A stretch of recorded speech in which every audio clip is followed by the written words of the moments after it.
the Samsung Galaxy Crown 2, LG G3 Beat, HTC Desire 816, Sony Xperia T2 Ultra, and even the new Moto G. What do these devices have in common? All these sport 720p displays and are powered by the Snapdragon 400 chipset. Now Xiaomi's come out with the Redmi 1S, a phone sporting a 720p display that's powered by the Snapdragon 400 chipset, but it costs a fraction of what the other manufacturers charge. Seems like a deal that's just too good to be true, and the general rule is, if something sounds too good to be true, it probably is.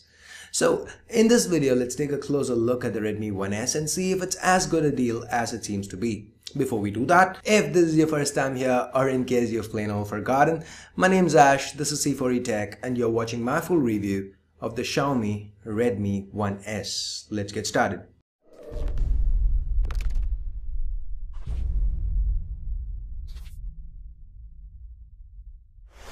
As always, let's start with the built-in design.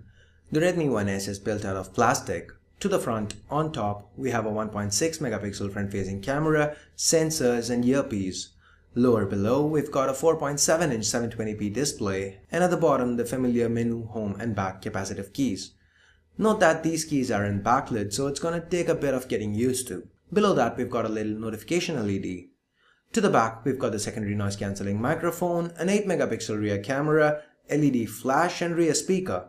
At the bottom, we've got the Mi branding.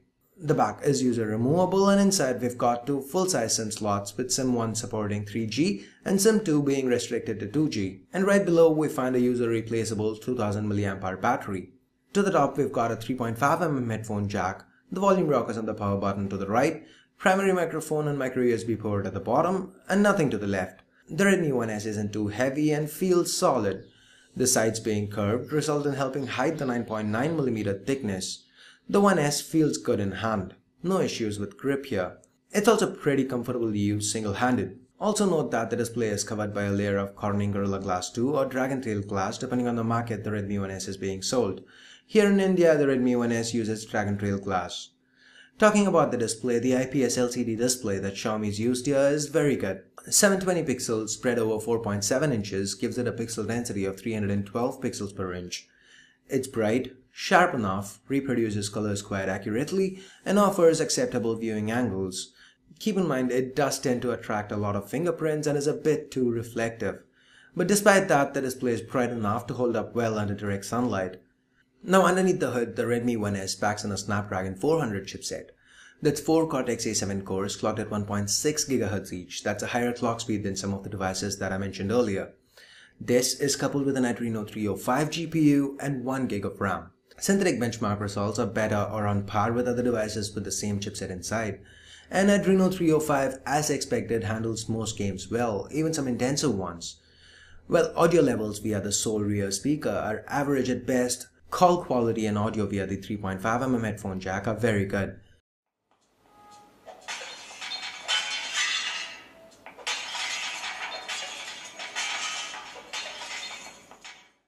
Now let's move on to the camera. The 8 megapixel rear camera sports a 28mm wide-angle lens with an f/2.2 aperture. This camera can shoot some really good pictures, on par with flagships from a couple of years back. Images are detailed, noise is kept to a minimum, color reproduction spot on, and macro shots produce beautiful bokehs thanks to the wide aperture. The larger than usual 1.4 micron pixel size means low light shots are pretty good too.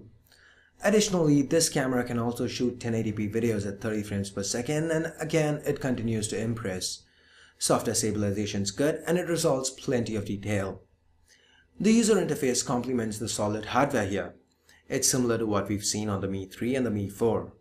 While it gives you enough options to tweak almost anything you want, it can also remain simple enough for you to just shoot. Xiaomi's experience with software shines here. The UI nails the right mix of simplicity with functionality. Now so far, the Redmi 1S has been impressive. Yes, there have been a few shortcomings like the lack of backlit keys, the thick bezels, the reflective display, but these were to be expected given the price. But next up, we get to the Redmi 1S's weakest link, battery life. As of today, the battery life is bad. There's no other way to say it. The Redmi 1S struggled to last me through a day on a single charge, and that is with moderate usage. But again, that being said, all's not bad here. The good news is that this seems to be more of an issue with the software rather than the hardware itself. Because when I reviewed the Redmi 1S that I imported from China earlier this year, I didn't face this issue. The battery life was pretty good actually.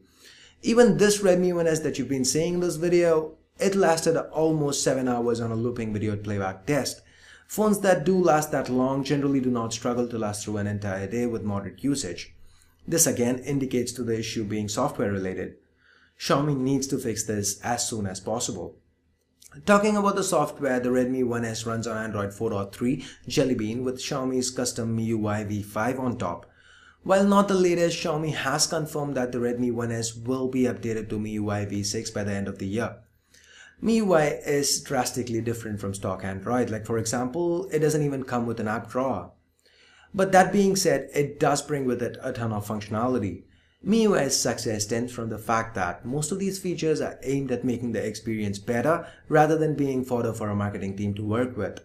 Simple day-to-day tasks like moving apps between home screens or organizing them into folders, it's all much simpler and easier here. You can swipe anywhere to pull down the notification bar, reorder the quick toggles, or even change the way they are displayed entirely. From the lock screen, you can hold the home key to turn on the flashlight or double tap the center to access the music player controls. There's a lot of functionality loaded here. We have a separate video listing our top 44 tips and tricks with MIUI. Though we've used a Mi 3 in that video, most of those tips would be applicable to the Redmi 1S. I'll leave a link to that video in the description down below. Feel free to check that out for a more detailed look at MIUI. Now coming back, when it comes to the preloaded apps, again, most are actually useful rather than being bloatware. For example, the security app is a cleaner, data monitor, block list, power manager, antivirus, and permissions manager all rolled into one. And then we have the themes app that offers granular controls over your customization options. You can change everything from your icons to lock styles to fonts or even boot animations, all that without requiring root access. Now, if you've been following Xiaomi and MIUI for a while, I'm sure you'd have come across a common complaint that MIUI is a memory hog, it uses way too much memory, it affects the user experience. I'm happy to report that that's not the case here. Here we've got a second generation Moto G that's on KitKat 4.4.4. Motorola uses an almost stock version of Android here. As you can see, with all the user apps cleared from memory, both the Moto G and the Redmi 1S have almost the same amount of free RAM left. So, coming back to the user experience itself, it's pretty good, smooth and stable. Occasionally you might have an app crash on you, but that's more the exception rather than the norm. For the most part, the experience is pretty good. Now with that being said, we get to the price. The Redmi 1S is priced at Rs 5,999 here in India. And at that price point, it really is hard to blame the 1S for any of its shortcomings, especially given that barring Motorola, every other manufacturer charges 3 to 4 times more for offerings with similar specs. So let's put things into perspective now, shall we? In the pros column, we've got a mostly solid build, a decent display, good call reception and audio quality, great specs for the price, an amazing camera, solid software, and a killer price tag. Under cons, we've got battery life, availability, which is always an issue with Xiaomi devices. The display being overly reflective and a fingerprint magnet means that gets onto the cons column as well. The lack of backlight for the capacitive keys and the thick bezels result in build making an appearance here too. I honestly feel the last two cons are acceptable given the price. Availability and battery life, on the other hand, are major issues. Maybe Xiaomi will fix the battery with an update, maybe they won't, but if you're looking to pick up a Redmi 1S, subpar battery life as of today is something that you need to be prepared to deal with. And as far as availability goes, well, it's a Xiaomi device, there's not much you can do about it, but cross your fingers and hope you get to see that buy now button. Anyway, the bottom line here is that the Redmi 1S is a device that punches well above its weight. Yes, it does have its quirks, but what device doesn't? If you are looking for a device in this price range that offers the best value for your money, the best bang for your buck, the Redmi 1S is your best option. Anyway, that's my perspective. What do you guys think? Do you think the Redmi 1S offers great value? Are you just annoyed by Xiaomi's marketing tactics? Let me know your thoughts in the comments below. Anyway, with that, we get to the end of this review. Hope you guys liked it, hope you found it useful. If you did, please do give this video a thumbs up. And for more videos like this, do stay subscribed. If you do want to pick up a Redmi 1S, you can do that from flipkart.com. I'll leave a direct link right below the like button in the description. So thanks a lot for watching, guys. Please do share this video if you can. Till next time, this is Ash here from C4E Tech signing off. You guys have a great day. Bye bye now.